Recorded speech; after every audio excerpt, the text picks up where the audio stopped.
Assalamualaikum warahmatullahi wabarakatuh. Kita lanjutkan untuk kajian kitab Asrorus Shaum karangan Simbah Syekh Soleh Darat dalam kitabnya ini, dengan harapan semoga yang menjadi ajaran-ajaran beliau dalam kitab beliau ini dapat kita amalkan dalam kehidupan kita, menjadikan ilmu yang bermanfaat. Sebelumnya kita baca Fatihah untuk beliau mu'alif kitab, yakni Mbah Soleh Darat beserta keluarga, guru-guru beliau, murid-murid beliau, pecinta-pecinta beliau dimanapun berada. Semoga kita termasuk golongan orang-orang yang beruntung, selamat dunia hingga akhirat. Allah hadiniyah wa bikulli niyatin sholihah bi sirril Fatihah. A'udzu billahi minasyaitonir rajim. Bismillahirrahmanirrahim. Alhamdulillahi rabbil alamin arrahmanir rahim maliki yaumiddin iyyaka na'budu wa iyyaka nasta'in ihdinas siratal mustaqim siratal ladzina an'amta 'alaihim ghairil maghdubi 'alaihim waladdallin. Rabbi ighfirli wa liwalidayya wa lil mu'minina amin. Bismillahirrahmanirrahim. Qala al-mu'allifu rahimahullah ta'ala wa nafa'ana bihi wa bi ulumi fid dharain amin ya rabbal alamin. Bismillahirrahmanirrahim. Qala al-mu'allifu utawi syarate poso kang kaping 3 iku nyegah pengrungune. Saudara-saudara semua yang saya hormati, sebelumnya kita sudah diajari oleh Mbah Soleh Darat tentang cara puasa orang-orang solih, yakni yang pertama kita harus berusaha mencegah mata, yang kedua juga sudah dijelaskan tentang caranya untuk mencegah lisan. Kita harus mencegah lisan, ya, menjaga lisan dari hal-hal kemaksiatan. Maka kita lanjutkan yang ketiga, anggota yang ketiga, yakni telinga yang juga harus kita jaga, ya. Utawi syaratnya poso kang kaping 3, syarat puasa yang ketiga bagi orang-orang solih, ya, yaitu iku nyegah pingrungune, mencegah pendengaran, ya, telinga saking ngrungokaken barang kang haram lan barang kang makruh, ya. Jadi kita harus berusaha menghindari mendengarkan hal-hal yang makruh dan apalagi hal-hal yang haram. Jika selain puasa, selain Ramadan, kita biasa misalkan terbiasa mendengarkan dangdutan lah katakanlah, yang biasanya ini sebetulnya jika kita disuruh kalau kita memilih untuk tidak mendengarkan, antara memilih mendengarkan dengan tidak mendengarkan, tentu akan lebih baik tidak mendengarkan ini. Seperti itu awalnya karena makruh, ya. Ini ketika bulan Ramadan datang, kita harus berusaha untuk tidak mendengarkan hal-hal yang membuat hati kita lalai kepada Allah, ya. Termasuk nyanyian-nyanyian yang mungkin biasa akan membuat kita terlena, ya, membuat kita terlena. Ini adalah hal-hal yang makruh. Yang makruh kita tinggalkan, apalagi mendengarkan hal-hal yang haram, ya. Lan syarat kang kaping 4 yaiku arep nyegah sekabehane anggotane saking maksiat lan nyegah wetenge saking mangan subhat. Berikutnya kita harus berusaha menjaga anggota tubuh kita yang lain, ya, baik itu tangan ataupun kaki.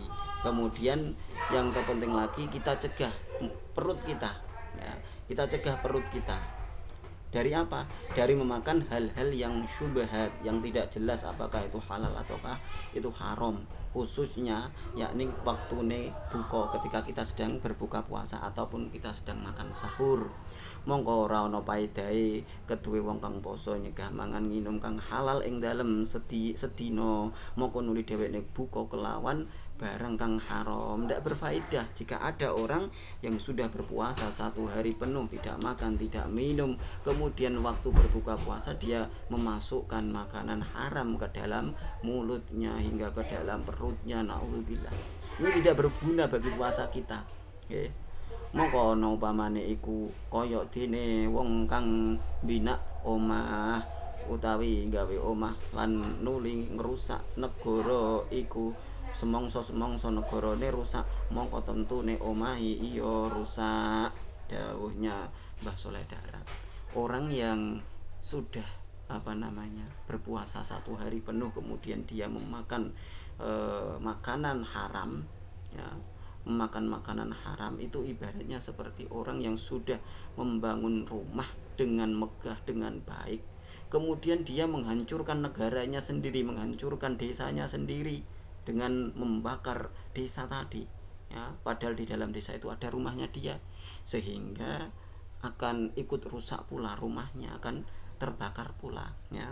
Karena maksudnya syari kelawan poso iku nyediaken mangan halal. Jadi yang dimaksud dalam puasa oleh Allah Subhanahu wa taala, kita diperintah untuk berpuasa itu agar kita memakan makanan halal itu tidak seperti biasanya di luar Ramadan, yakni dengan lebih sedikit ya, disedikitkan makan yang halal.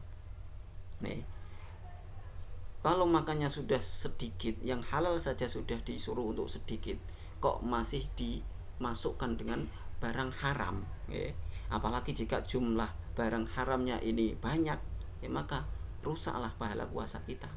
Karena barang kang halal iku kidike iku manfaat lan akeh iku dadi madharati. Kita memakan makanan halal sedikit itu bisa bermanfaat, sedikit makan itu bisa bermanfaat, karena hakikatnya penyakit itu bisa masuk ke dalam tubuh kita lewat makanan. Maka ketika kita makan terlalu banyak makan ya, kalau kita terlalu banyak makan, maka penyakit yang masuk ke dalam tubuh ini juga akan semakin banyak ya. Memakan makanan terlalu banyak, berlebih-lebihan dalam makanan ini akan membawa madharat. Anapun barang kang haram, mongko umpamane racun kidik iku bisa mateni sumawana akeh. Nah, adapun yang namanya makanan haram itu adalah seperti racun. Jika kita memakan makanan, memakan nasi, ini akan membuat tubuh kita menjadi sehat jika ukurannya, porsinya sesuai.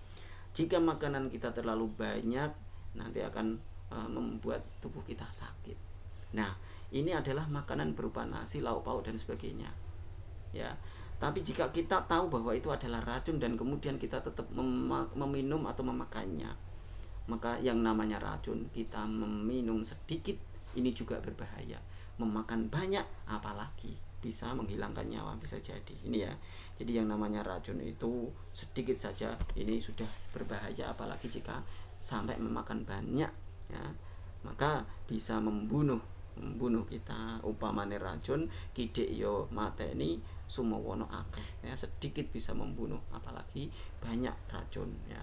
Karena lamun ngidikaken barang kang halal iku menawa dadi miturut nggautane kabeh marang taatillah. Jadi tujuan agar kita menyedikitkan makanan itu adalah agar ketika makanan kita sedikit, kemudian kita sehat, kemudian kita menjadi orang yang semangat dalam melakukan ketaatan kepada Allah Subhanahu wa taala.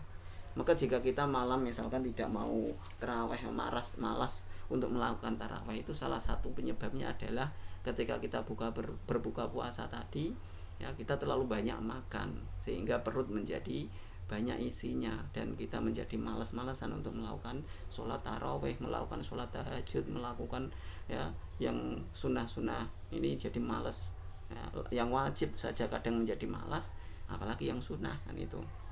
Akhirnya menyempelekan perkara yang sunnah, ini juga tidak baik ya.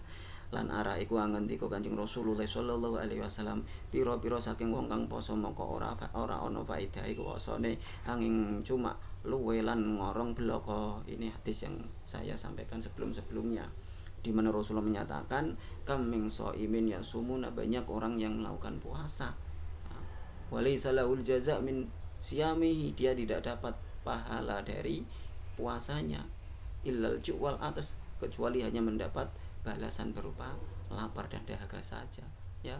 Muspro ya, dia berpuasa tapi dia tidak mau menjaga yakni perut ya, tidak mau menjaga makanan yang dia masukkan ke dalam mulut.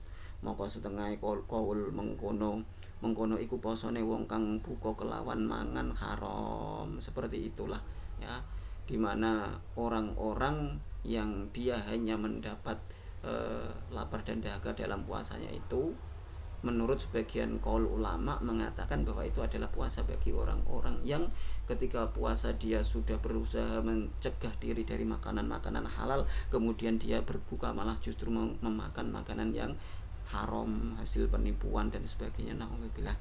Lan setengah kolol wong kang poso nyegah mangan nginum kang halal, moko nuli buka kelawan ngrasani menungso. Jadi termasuk kehati-hatian ya. Menurut sebagian kaul, kita itu 1 hari dilarang untuk bergibah ya, dalam melaksanakan puasa, yo jangan gibah. Setelah kita berbuka puasa di waktu malam pun ya, kita juga harus berusaha untuk menghindari gibah tadi, sebagaimana disampaikan sebelumnya bahwa gibah itu sangat-sangat berbahaya, sebagaimana seperti orang yang sedang memakan daging dari saudaranya sendiri. Maka ketika di waktu siang kita mungkin merasa lapar, terkadang sudah terhindar dari perkara gibah, tidak mau menjelek-jelekan orang lain, kemudian setelah kita berbuka puasa kita lakukan gibah karena sudah merasa kuat tubuhnya. Nah ini karena satu kali gibah yang kita lakukan itu bisa saja merusak puasa satu hari yang sudah kita lakukan, yang sudah kita usahakan di waktu siangnya. Inilah lan setengah koil yo iku wong kang poso nyegah mangan minum kang halal sertane ngumbar gautane pitu saking lakoni maksiat lan atine angen-angen marang dunya bloko. Jadi ada yang mengatakan lagi bahwa orang itu yang berpuasa tidak dapat balasan apapun kecuali hanya lapar dahaga. Itu maksudnya adalah orang-orang yang mana dia berpuasa mencegah dari makan, mencegah dari minum yang awalnya adalah perkara yang halal, kemudian dia dalam usaha mencegah tadi dia membiarkan anggota tubuhnya, ketujuh anggota tubuhnya, membiarkan mata, membiarkan lidah, membiarkan telinga, membiarkan tangan, membiarkan kaki, membiarkan kemaluannya, membiarkan hatinya untuk melakukan kemaksiatan kepada Allah Subhanahu wa taala. Atau bahkan ada yang lebih ekstrim lagi, yaitu orang yang ketika dia berpuasa dia hanya memikir urusan duniawi saja. Dia puasa, tidak makan, tidak minum, tapi di pikirannya hanya terpikir bagaimana nanti buka puasa mau makan pakai apa, nanti sahur mau makan pakai apa. Dia pikirkan itu saja, hanya untuk memenuhi hasrat makanan saja, hanya untuk memenuhi hasrat duniawi saja. Waktu siang habis dia pakai untuk mencari uang, kemudian diiringi dengan puasa, tapi malamnya dia tidak mau menjalankan perintah-perintah Allah yang lain, ya, yang wajib tidak dijalankan. Orang puasa tapi tidak sholat, ini dia ya hanya lapar dan dahaga saja. Naudzubillah. Ini menurut sebagian kaul seperti itu. Nah, jadi intinya dalam kita berpuasa, mari kita juga harus menjaga perut kita, jangan sampai kemasukan dari barang-barang yang tidak halal, ya. Jadi termasuk menjaga perut adalah lan syarat kaping 5 ya, yaiku arep orang akeh-akehaken mangan nalikane buka. Kita akhiri dulu untuk mempermudah dalam proses upload di YouTube di file ini. Akhirul kalam, semoga yang kami sampaikan ada manfaatnya. Kami mohon maaf sebesar-besarnya jika banyak sekali kekeliruan, kesalahan yang kami sampaikan, semua karena bodohnya kami, kurangnya ilmu kami. Akhirul kalam, wallahul muwaffiq ila aqwamit thoriq. Subhanakallahumma wa bihamdika asyhadu an la ilaha illa anta astaghfiruka wa atubu ilaik. Billahi taufiq wal hidayah. Assalamualaikum warahmatullahi wabarakatuh.